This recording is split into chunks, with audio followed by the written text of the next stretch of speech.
My name is Claire Whitfield. I was 48 when my husband tried to make me homeless on my own front porch. Just 40 minutes earlier, a lawyer told me my Nana left me $7 million and her house in Aspen. I drove home, bursting with the news, only to find Wade, his mother Marlene, and a stranger holding an envelope waiting on the steps. Marlene smiled at me like I was simple-minded, announcing the house was sold, the divorce filed, and I had until the weekend to clear out. I set my purse down, smiling right back. None of them knew what I knew, or why Marlene would stop smiling in an hour. Welcome to Hidden Family Revenge, where we watch quiet women stop asking for permission and start reading the fine print. If you have ever been underestimated by the people who swore to protect you, you will want to stay with me all the way to that porch. Drop a comment below, tell me where you are watching from, and hit subscribe so our next story finds you right when you need it most. That morning started out completely normal, which is exactly how the worst days of your life always begin. I was in the kitchen, making Wade his morning coffee with 2 sugars, just like I had every single day for 27 years. For most of those years, I worked as a probate paralegal in Merrow Creek. When people are going through the absolute worst weeks of their lives, dealing with death, messy wills, and family disputes over property, they bring it all to me. I bring order to their chaos. Wade used to call me the family thermostat. It was his little joke because I kept everyone around me warm and comfortable, while nobody ever stopped to think about how I was doing. I paid the bills on time, drove his mother to her endless doctor appointments, and quietly covered his sister's rent twice without ever bringing it up again. It was always assumed it had to be me. My grandmother was the only one who ever told me to stop. "Keep something back for yourself, Claire," she would whisper every single visit, like she was handing me a key. She passed away 6 weeks ago at 89, leaving her reading glasses on the nightstand. She raised me in this house, and she always warned me to never sign a contract without reading the fine print. Back then, I just thought that was her typical advice. I did not realize how closely she had been watching the greedy people in my life, or how long she had been preparing this trap for them. The reading of her will took place at the very law firm where I work. It felt incredibly strange sitting on the client side of a desk I usually work behind. Joan Pruitt, who is 60 and incredibly sharp, handled it herself. She read each line slowly, the way she does when she wants a client to fully grasp every single word. My grandmother had left me absolutely everything: her beloved Aspen home and just under $7 million in cash, accounts, and land. It was all secured inside a private trust with my name on it and mine alone. I never suspected she had that kind of wealth, considering she lived in simple cardigans and drove a beat-up truck older than my 27-year marriage. Joan looked up at me over her reading glasses, telling me there was one more thing. She slid a thick, sealed envelope across the desk. Written on the front in my grandmother's unmistakable slanted handwriting were the words, "Open this when you are alone and not a moment before." Nana had left it with Joan 2 years ago with strict orders to hand it over only after the reading. I held it, feeling its unexpected weight, and almost tore it open right there. But the word "alone" was underlined twice, so I tucked it away. I walked out into the cold afternoon, eager to tell Wade what I thought was our saving grace. I was so incredibly impatient to get home. The drive from the law office to our house takes about 15 minutes along the scenic river road, and I spent every single second visualizing the sheer relief on Wade's face. We could finally repair those rotting porch steps.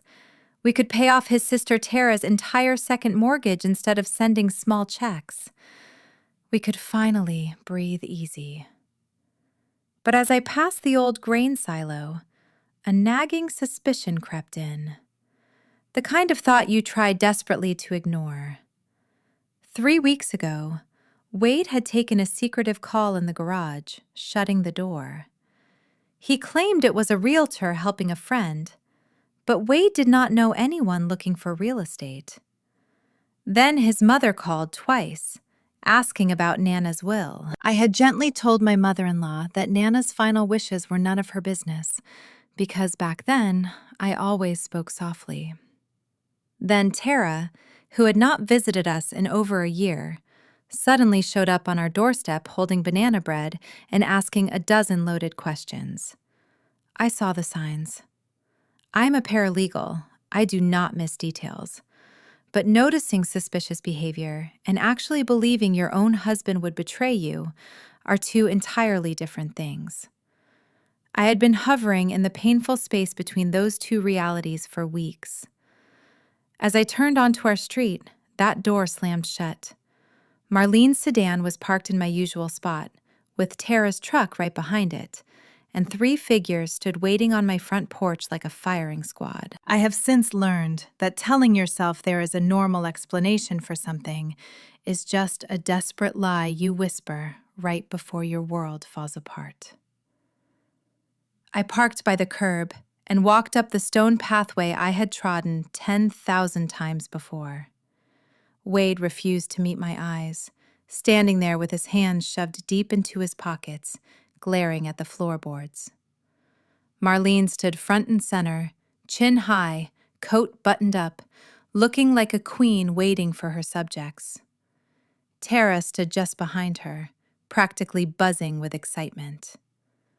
The 4th man was a stranger. He stepped forward, asked if I was Claire Whitfield, and handed me a thick envelope. I was being served divorce papers, right in front of my nosy neighbor, Dot Hensley. Wade cleared his throat and mumbled the word divorce as casually as if he were reading a local weather report. Then Marlene took charge, because control is what she lives for. She informed me cold-heartedly that our marriage was over and that they had already accepted a cash offer on our house. She said the buyers wanted a quick closing, so I needed to be reasonable and pack my things by the weekend. She wore this smug, self-satisfied smile, completely convinced she had outsmarted me. Then she raised her voice, making sure Dot could hear every word. "The house is sold, Claire, and you are homeless now." Dot's garden hose slipped, watering the pavement, while my sister-in-law, Tara, openly smirked at my misery. While Wade stared at his shoes, I stood on the steps of the very home my grandmother had raised me in. In one hand, I held the devastating divorce papers. In the other, the secret knowledge of my $7 million inheritance. Instead of panic, a profound, icy calm washed over me. It was the exact feeling I get as a paralegal right before I find the hidden loophole that completely breaks a tough case wide open. I needed to verify everything first, so I simply smiled. I did not shed a single tear, scream, or demand to know how Wade could betray me like this. I just smiled at them, as if they had told a bad joke. Marlene's smirk faltered, and Tara snapped, demanding to know what I found so incredibly funny. I looked directly at Tara and told her that nothing was funny. I calmly explained that I needed to review a few documents before giving them my formal response, because I never sign anything without reading it first. I even suggested they might want to do the same. Marlene scoffed, claiming there was nothing to read because their high-priced lawyers had already handled everything. She insisted everything was in perfect order. After 20 years in probate law, I know that when people shout that everything is in order, it almost never is. I looked at Wade. His eyes met mine, and I saw the truth. He knew this was cruel, but he had let his mother and sister pull the trigger anyway. I quietly picked up my purse. I refused to give them any satisfaction. No tears for them to gloat over, and no anger to fuel their dramatic narrative. I simply turned around and walked down my porch steps, feeling their bewildered gazes boring into my back, utterly shocked that I was not breaking down. In case you are wondering, 27 years of marriage bought me a husband who let his mother do his dirty work, and a sister-in-law who happily devoured my baking while plotting my eviction. Later, I calculated the cost of my generosity. I paid $11,000 for Marlene's roof in 2019, which was never repaid. I absorbed Tara's failed business loan. I spent decades hosting them, only to be thrown out like trash. The costliest thing I ever squandered was the piece of my soul that kept believing I would belong if I just gave more of myself. Standing on that street with Dot Hensley, pretending to water drowning plants, the raw humiliation was suffocating. Let me be honest. It is one thing to be abandoned. It is another to be left exposed on a stage your own family built, with a neighbor for an audience and a stranger for a witness. But underneath that burning shame, a quiet strength my grandmother gave me was already running the numbers. They had a buyer. They had a closing date. They had smug smiles and a deadline, and they were so incredibly confident. But people are only ever that confident when they have not checked their basic assumptions. One single question sat at the absolute center of this entire mess. A question that would decide everything. Who exactly did they think owned this house? I got into my car and drove toward the one place where their arrogant confidence could never follow me. I made the 15-minute drive back to the law office. The firm was empty, filled only with the steady hum of the copier and the stale scent of old coffee. I sat down at my desk in the quiet, forcing my hands to stop shaking before I did anything else. There is a version of this story where I ran back up those steps and screamed until my throat gave out. I get that version. I have felt it. But I have spent 2 decades watching people lose everything because they fought their battles in the wrong room. People argue on porches and parking lots and in angry text messages at 2 a.m, thinking they are winning just because they got the last word. But the last word is worthless. I have watched clients with the far better legal case lose everything simply because they did not know how to stop talking. I refused to argue on those steps. I never win on steps. I win on paper. So I brewed a cup of the bad office coffee and opened a fresh legal pad, the same kind I use for clients. At the top, I wrote the date and one sentence. What do they think they are selling? Then I started building the file the way I have built 100 files for strangers. Except this time, the client was me. I pulled up the county recorder site and opened our title software. I laid the divorce papers flat and read every line slowly, the way my colleague Joan reads a complex will. The entire time, my grandmother's sealed envelope sat in my purse like a heavy stone I had not yet turned over. I would get to it. First, I needed to separate what was true from the desperate story 3 people had spun on my front porch. I started by putting the timeline in order, because a timeline is where the truth always hides. Nana died on a Tuesday in March. Wade's secret garage phone call was 9 days later. Marlene's first call asking about the will came the week after that. Tara's banana bread visit happened 2 days before the divorce was filed. None of this was a coincidence, and all of it was a calculated plan. I could see the shape of it now. It was like seeing a whole table once one piece slides into place. They had not just decided to leave me. They had decided to leave me at a specific, calculated moment. The narrow window between my grandmother's death and the day her estate fully settled. They thought if they moved fast, filed fast, and sold the house out from under me, I would be too frightened and homeless to fight for my share of what was coming. They were treating my inheritance like a ticking clock, wanting to grab the house before it chimed. It was almost smart. It would have worked against a different woman, one who did not know what a recorded deed was.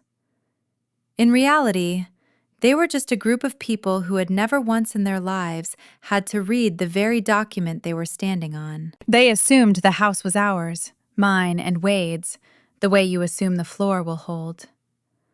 I pulled my chair closer to the screen. Assumptions are the most expensive things people own, and I was about to find out exactly how costly this one was going to be for them. I found the online listing in under a minute. Our house, my grandmother's house, with the wide porch and crooked steps, photographed on a bright day 3 weeks ago while I was at work believing I had a marriage. The listing was already marked under contract. I clicked through to the public records and felt my stomach drop and steady at the same time. There was a real buyer. A couple named Decker from Glenwood who had put down $40,000 of earnest money into escrow. The closing was scheduled for next Friday. Right there on the listing agreement and the seller's disclosures was a signature I had seen on 27 years of birthday cards. Wade had signed as the owner of the property. He signed seller where the seller's name goes, bold as anything, like a man signing for a car he was sure was his. He had shown the agent utility bills and a homeowner's policy in his name, telling her we owned the place free and clear and that I had already moved out. The agent, a close friend of Tara's, took him at his word. Nobody had pulled the actual title yet. That part comes later in escrow, during the week of closing, when the title company finally does the deep digging the rest of them never bothered to do. For a second, I just stared at the screen. This was not a threat anymore, or a porch performance to scare me into signing. They had taken a stranger's money. They had promised that family a home. They had set a firm date.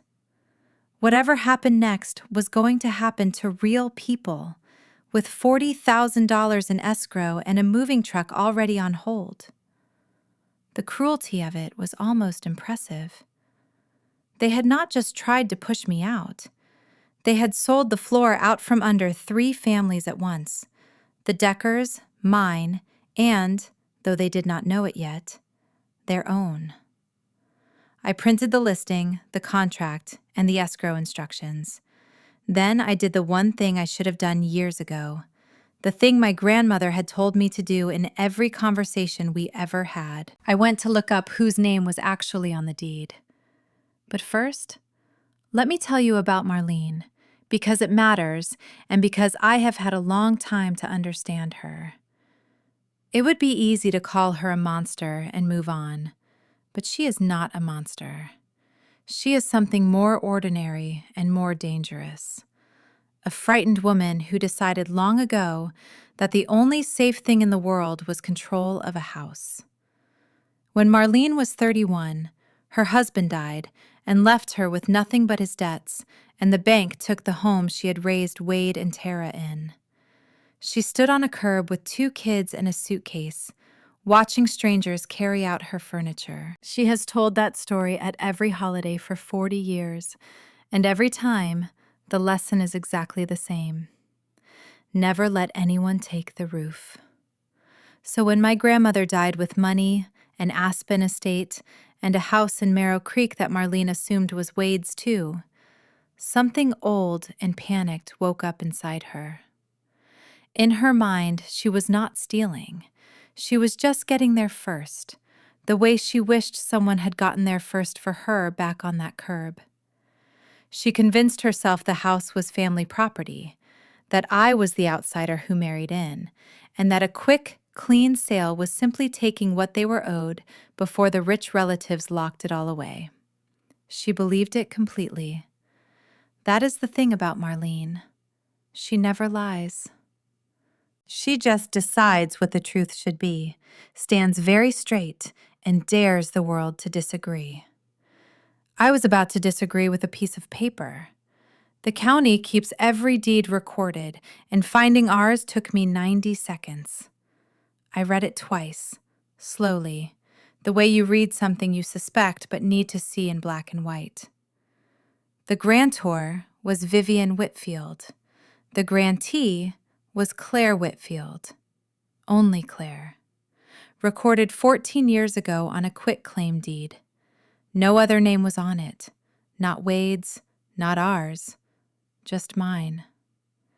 My grandmother had signed her house over to me, alone, 14 years before any of this, and I had let it sit in the back of my memory like an old photo because Nana still lived in that house, paid the taxes herself, and ran it as hers in every way that counted. The deed had never once felt like a thing I owned. It was just Nana's quiet paperwork, the kind I filed and forgot, right up until 6 weeks ago when the house stopped being hers and nobody stopped to wonder whose it became. Wade had signed a contract to sell a house that had never for one single day belonged to him. He did not own a board of it. He could no more sell that house than he could sell the county courthouse. I sat back in my chair and let that settle. Wade signed as the owner of a house he had never owned. People do reckless things when their mother tells them to. But there is reckless, and then there is signing your name as the seller of property you do not hold title to, in writing, for money, in front of a title company that is going to check. The smile on Marlene's face on that porch, the one that said, "We have already won." I understood it now. They thought they were holding the deed. They were holding nothing. And in my purse, still sealed, my grandmother was waiting to tell me she had known this day would come. I remembered the day she did it. Once I made myself look back, it was the same year I had quietly co-signed Tara's first business loan and watched it fold without a word of thanks, paying down the last of it myself so no one would have to know.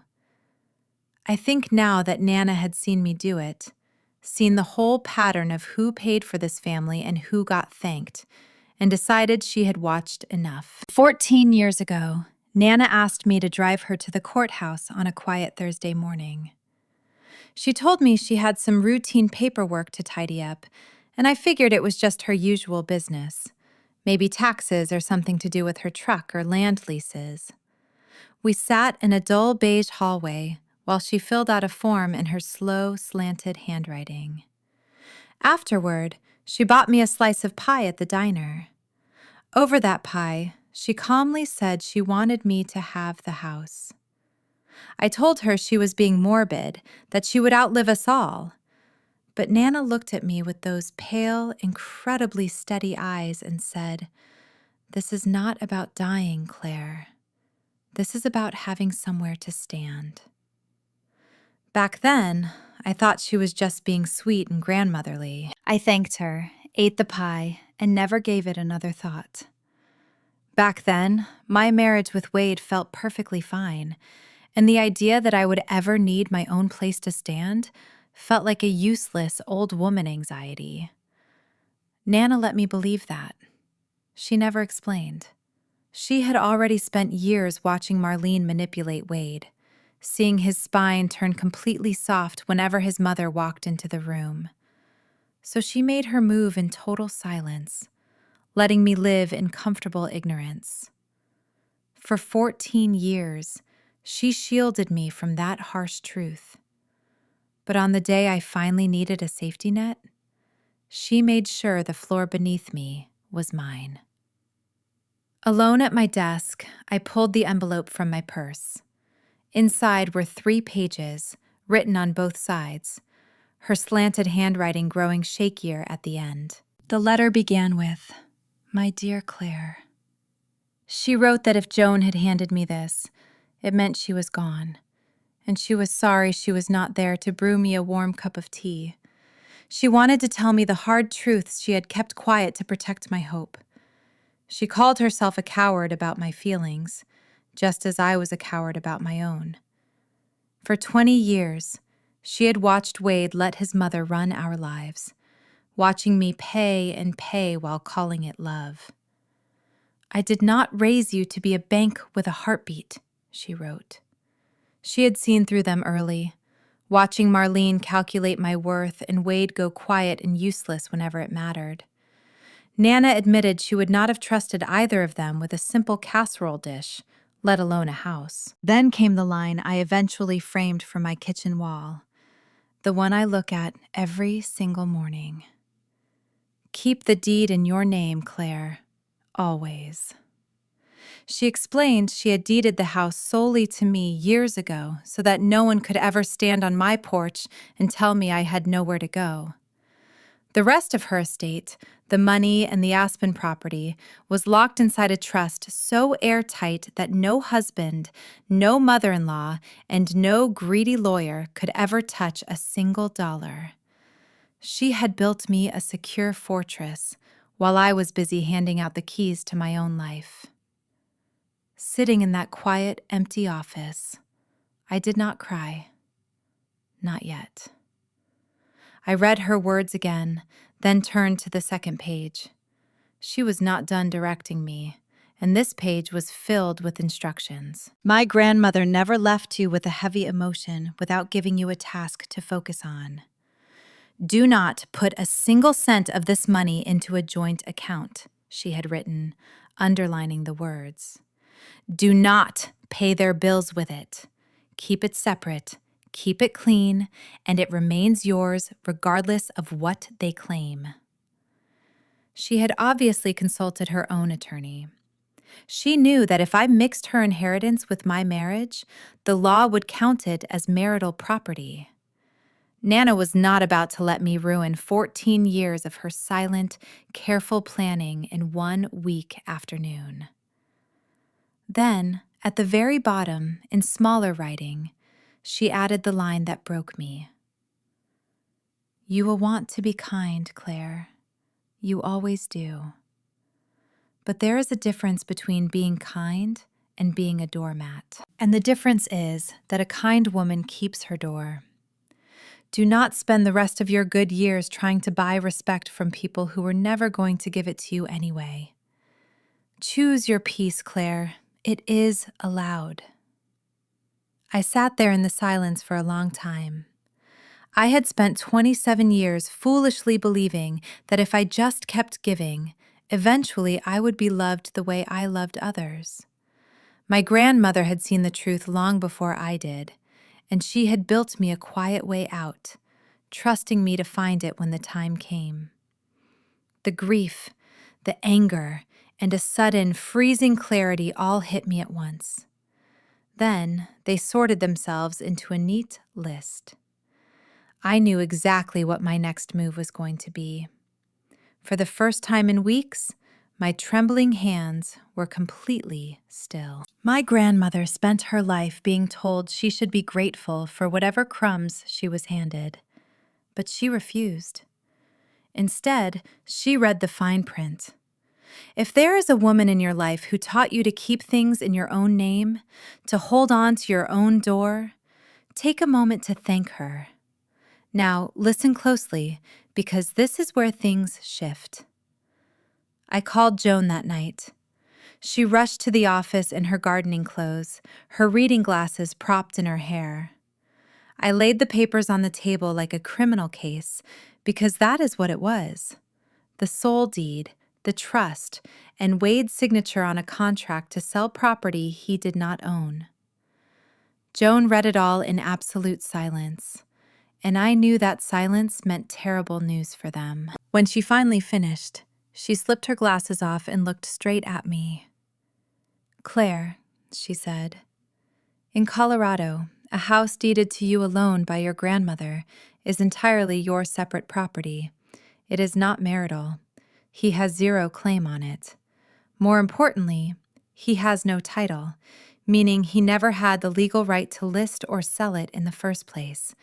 This contract rests on a complete lie.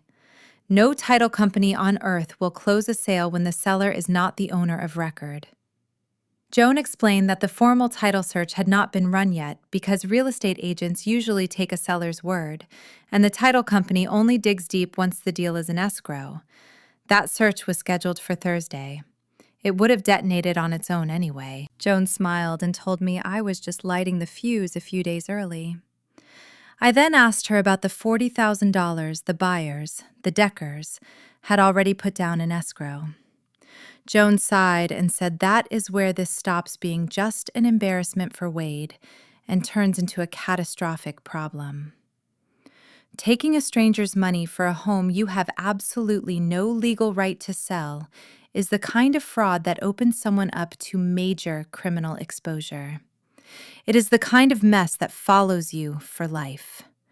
She confirmed my inheritance was entirely airtight, too, sitting safe in the trust Nana created. I held every single card in my hand, and now I had to decide how to play them. But Marlene was not about to give me the night to think. Marlene marched into my office the next morning at 9 o'clock sharp, wearing her expensive coat. She sat across from me like a queen conducting a negotiation she had already won. She had mistaken my silence on the front porch for weakness, thinking a little more pressure would finish me off.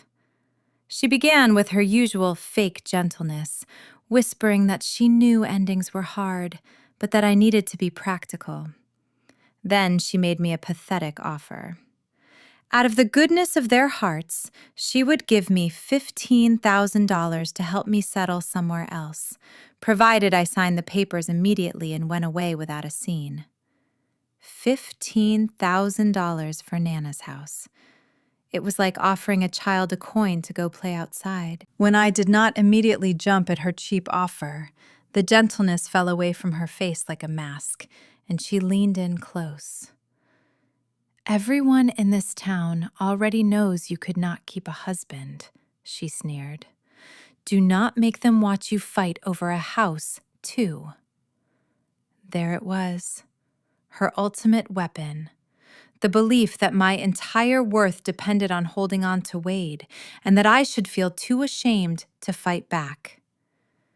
I looked at her, remembering how Marlene once stood on a curb years ago, watching strangers haul her own furniture away. For a brief second, I felt something like pity. But then I brushed it aside, because pity is a door, and I was keeping mine locked. I calmly told her I would have my answer by Friday. She smiled, sure she had broken me. She had no idea. That night, sitting in the kitchen of my grandmother's house, I decided how this would end. I could have simply walked away from all of them. The deed was solely in my name, the trust was entirely mine, and the illegal sale was already dead on arrival the second any title officer looked at it. I could have let it collapse in silence and kept my peace, just like Nana had advised. That was my plan for about an hour. But then I thought of the Deckers, that sweet couple with $40,000 tied up in escrow and a moving truck on hold. They had done nothing wrong except trust Wade's signature. I also thought of Dot Hensley and the neighbors who had watched me get served on my own front steps, who would blindly believe whatever lies Marlene spread. I thought about what my grandmother always said about the difference between being a kind soul and being a doormat. She told me the difference was a door, and it was time to close mine. I was not going to scream or plot some cruel trap. Instead, I was going to do exactly what the truth required, out loud and on the record, right where the same people who watched my humiliation could see it. They had used a porch and an audience of neighbors to shame me, so I would use legal documents and that same audience to end it. My weapon would never be like theirs. They dealt in cheap noise, while I deal in what is written down and true. I picked up my legal pad and started a list of who needed to be in one place holding the right papers. The next morning, I did the boring, devastating work that real consequences are made of. I did not call my husband Wade, and I certainly did not call his mother Marlene. Instead, I dialed the title company handling the Decker sale. I identified myself as the sole owner of record and calmly told the closing officer that the man who had signed the listing as the seller had absolutely no legal interest in the property. I gave her the recording number for my grandmother's deed so she could pull the file herself. There was a long, heavy silence on the line, the precise pause of a professional realizing a massive transaction is about to detonate. She thanked me in a faint, shaken voice and said she had to freeze everything immediately. Next, I had Joan record a formal notice on the property. It was a simple document, but it told the whole world that the title belonged to me and any disputed sales were dead on arrival. The process took only 15 minutes and cost a recording fee of $43. That is the part nobody tells you about justice. It is not loud, and it does not play out with dramatic music. It comes with a polite pause, a $43 fee, and a clerk stamping a date on a piece of paper. But the moment that stamp came down, the entire machine Marlene had built started grinding to a halt in places she could not see. The listing agent would get a call, the escrow would freeze, and the Deckers would learn the truth from a stranger. I had not raised my voice once. I had simply turned on the lights. Now everyone could see what was actually on the table. It was Tara who had pushed the timing, I learned, and once I understood why, the whole ugly clockwork of their plan made sense. Tara was drowning. Her business had closed 2 years ago, owing more than it ever earned, and she had quietly taken a second mortgage on her own home to stay afloat. That mortgage was now eating her alive. She needed real cash before the bank moved to foreclose. She was the one who looked at my grandmother's death and saw not a tragedy, but a financial deadline. She convinced Wade and Marlene that the smart play was to move fast, sell the Merrill Creek house, split the money, and force a quick divorce settlement before the estate locked down. She did the math out loud at a kitchen table I was not sitting at, deciding that making me homeless was an acceptable cost to solve her own financial disaster. I do not feel sorry for her. I want to be very clear about that, even if people expected me to be sweet and understanding. A person who is drowning can call for help, sell their own things, or humble themselves to ask. What they cannot do is shove someone else under the water to climb up. Tara made a choice. She chose to plan my eviction over coffee and banana bread to avoid calling a bankruptcy attorney. The water she feared was closing over her head anyway, and I did not pull her under. She did that to herself, the day she decided I was disposable. Wade came to see me alone, which was the bravest thing he did during this entire mess.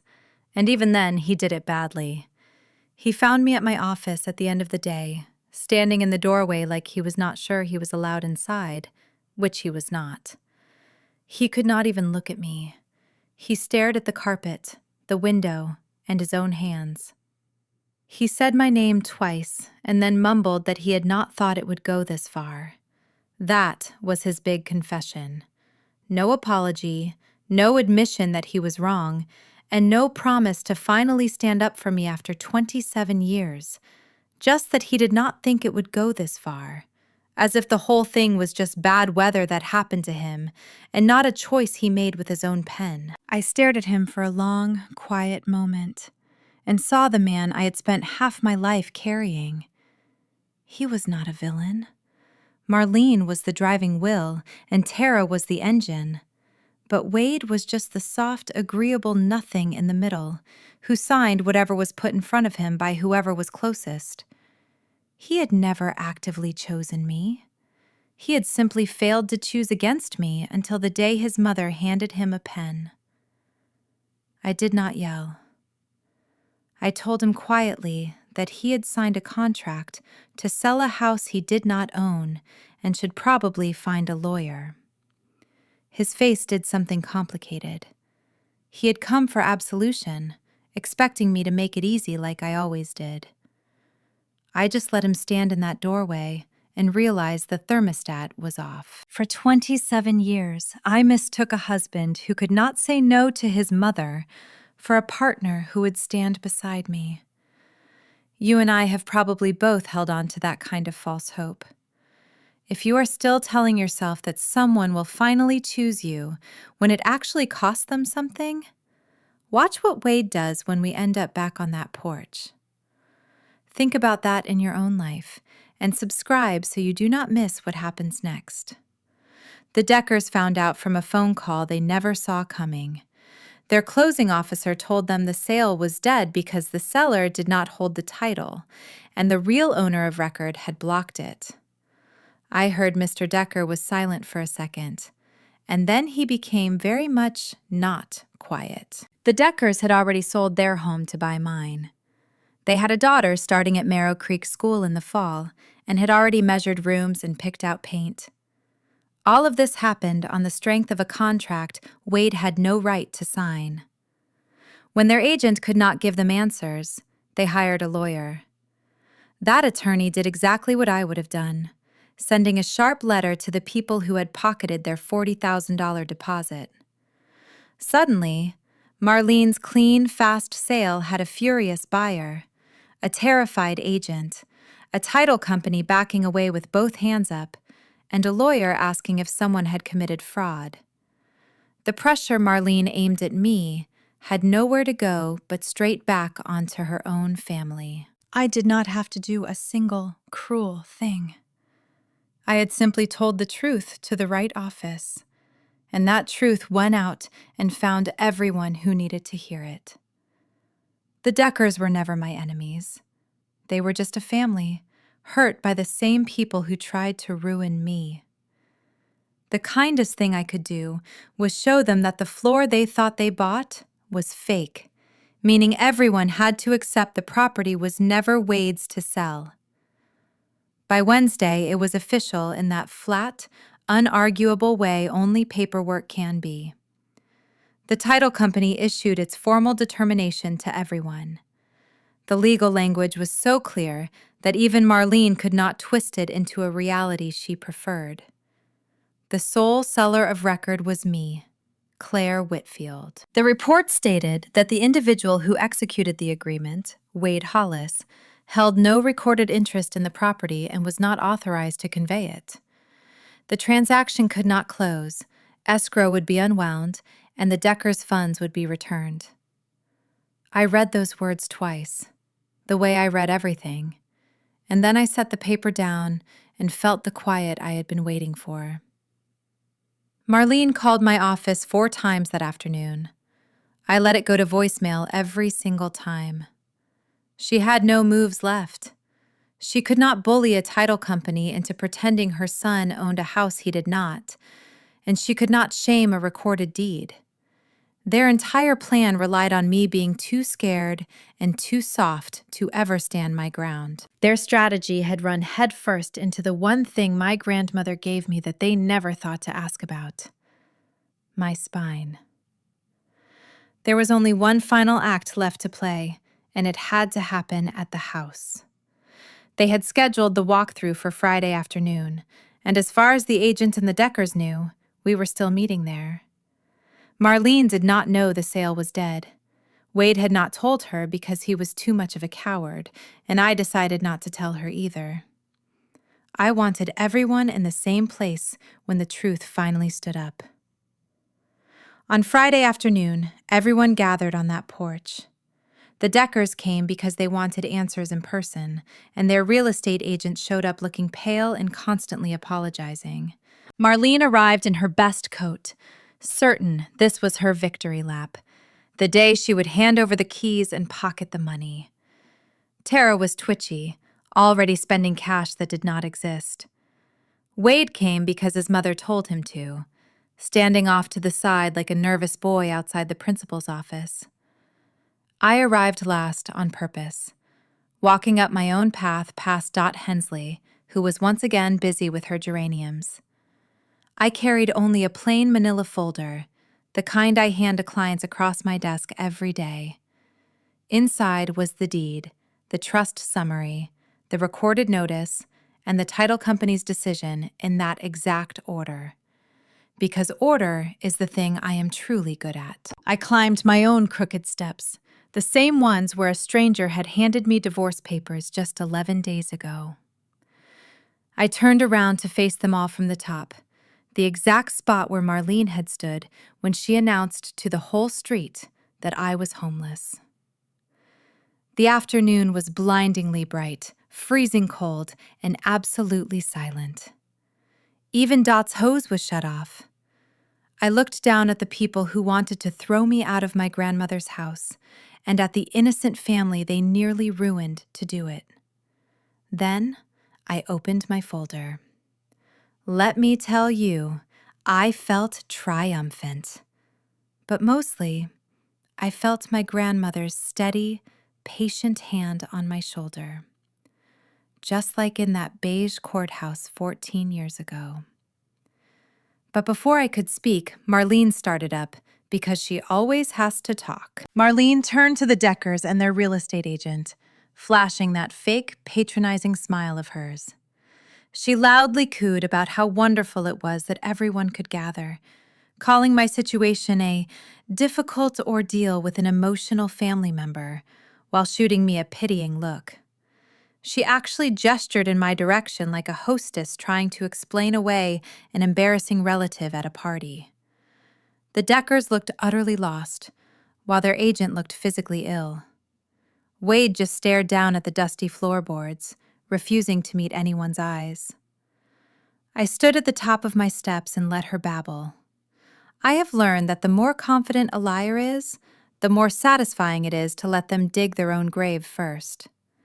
She told the buyers not to worry about the paperwork hiccup, claiming it was just a little misunderstanding their lawyers would easily sweep away by Monday. Marlene threw around the word lawyers like someone who had never actually met one or understood what they do. Then she turned to face me. With our little audience watching every move, she reached for her favorite weapon, the exact same line she used to shatter my world the first time. She thought it was the absolute end of me. She spoke slowly and clearly so the Deckers would know exactly who held the power. "The house is sold," she said, "and you are homeless now." But this time, she was not just bragging to a neighbor holding a garden hose. She was performing for people whose entire lives hung on whether her words were actually true. It was the absolute worst place to tell a massive lie. I let her words hang in the freezing afternoon air for one agonizing second. Then, I slowly opened my folder. Nobody dared to move. The Deckers kept darting their eyes between Marlene and me, trying to figure out which of us had lost our mind. In any tense standoff between a quiet, composed woman and a frantic, loud one, the audience desperately wants to know who is telling the truth. I decided to make that choice incredibly easy for them. I kept my voice soft and steady. I did not even glance at Marlene.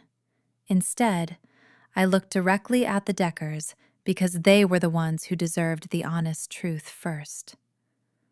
I told them gently that I was so sorry, but I needed to show them something crucial before they spent another single dollar or suffered through another sleepless night over this house. Marlene's smug smile began to fade. "What are you doing?" she demanded, her controlling voice cracking. Her daughter Tara took a half step forward, then froze, as her instincts warned her the ground was shifting. Wade went dead silent. I pulled the first page out of my folder and lifted it up so the bright afternoon sun illuminated the official county stamp. I told the Deckers that this was the actual deed to the property they thought they were buying today. I pointed and told them to look closely at the owner's name and then to check the date. Finally, I delivered the words I had verified during my quiet 15-minute drive across town.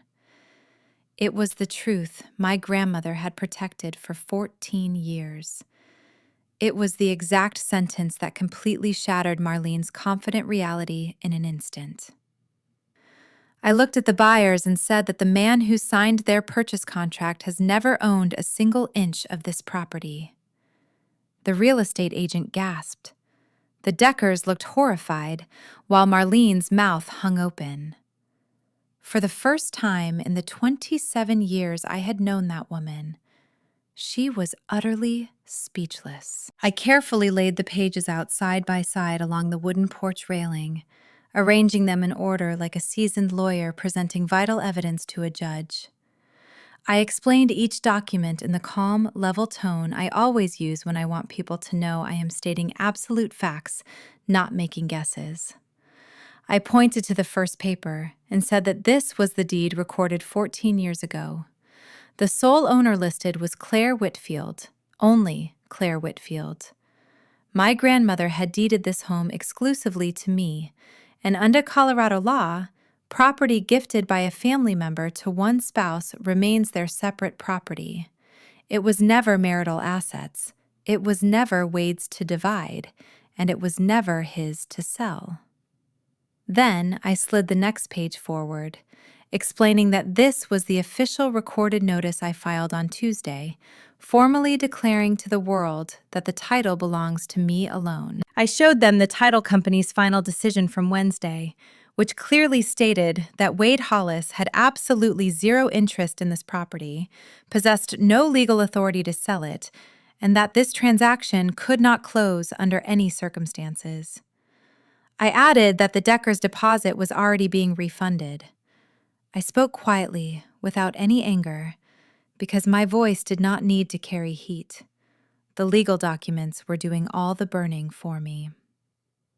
Then, I turned my gaze to Marlene and delivered the one sentence I had saved specifically for her. I told her plainly that she could not sell a house that was never hers to begin with. That was the moment she completely lost control.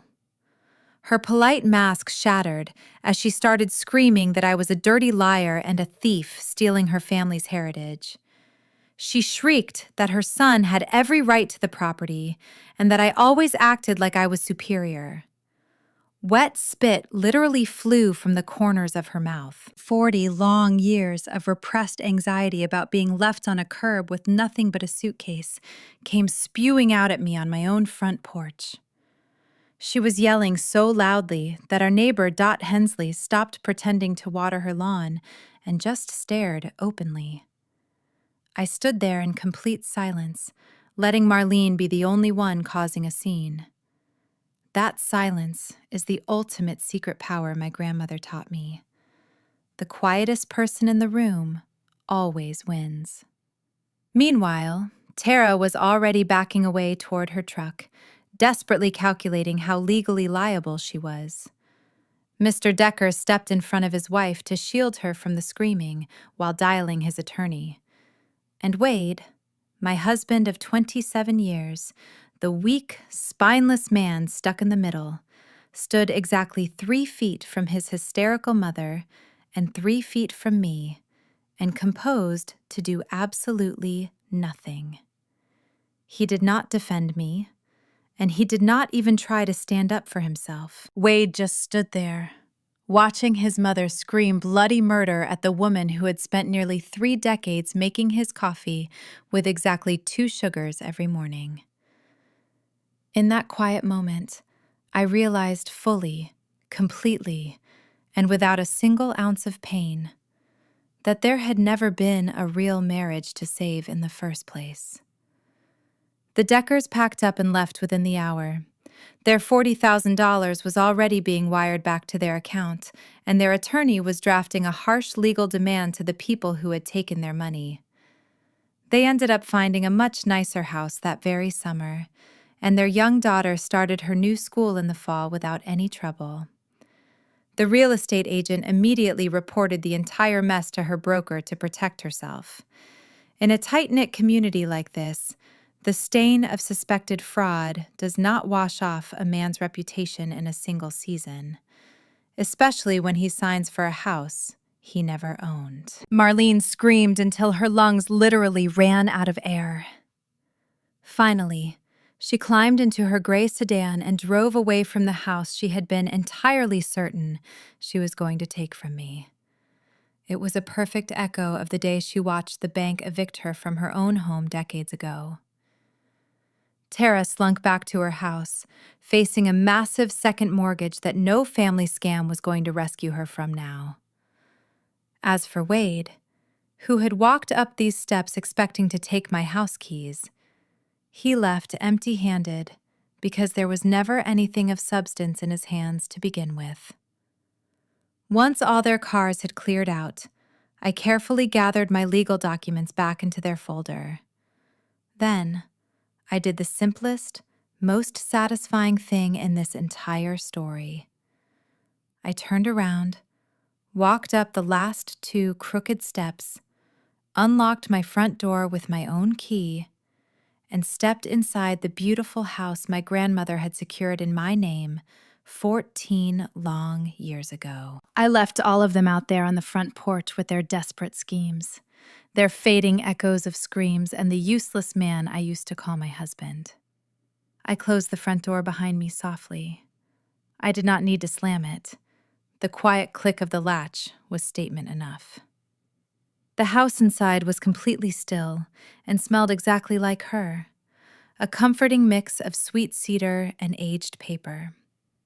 I stood quietly in the front hallway right where she used to hang her winter coat. I was not homeless at all. As it turned out, I was the only person in the entire family who had a solid, immovable place to stand this whole time. I let the divorce proceed because I wanted it to. I had absolutely zero interest in holding on to a marriage that had really just been a long, unpaid employment contract I never realized I had signed. It went through on my terms, in the clear daylight, with every single asset staying exactly where it belonged. My grandmother's trust remained sealed and untouched, exactly as she designed it. No cheap lawyer Marlene could ever hire would ever pry loose a single penny of that $7 million or the Aspen estate. Wade got his divorce, along with a massive legal mess he never saw coming. He moved right back in with his mother, which is the most fitting ending he could have ever received. That winter, Tara lost her own home to the bank she had been running from, the exact fate she tried to force on me. Marlene never apologized or admitted what the deed proved, but she finally stopped bragging about her old eviction story.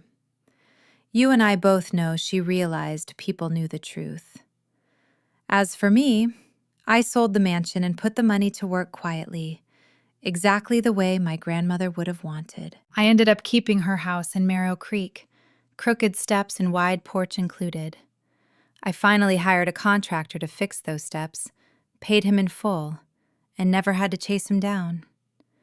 Inside, on my kitchen wall, her letter hangs in a simple frame, specifically the second page, where she wrote about kindness, doormats, and open doors. I read those words every day over morning coffee, just 1 sugar now. I stopped making it the way Wade liked it the day the locks were changed. People in town ask if I lie awake at night hating them. I don't.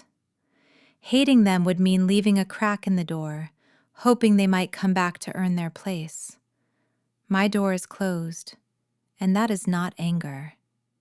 It is peace. I chat with Dot Hensley over the fence about her geraniums, and in her quiet way, she became the witness who corrected the story for our street. I still work at the firm, helping put other people's worst weeks in order. Now and then, a woman sits across from my desk who reminds me of who I was 11 days before that porch. I always tell her one thing before we start. Go check whose name is on the deed. I am no longer the family thermostat, constantly adjusting to make others comfortable. I am a woman with a house, a quiet bank account, and mornings I decide for myself. It is a quiet life, but my grandmother taught me the best ones are. She told me never to settle for crumbs, but to keep my name on what matters and walk toward peace instead of begging for respect. So, That is my story.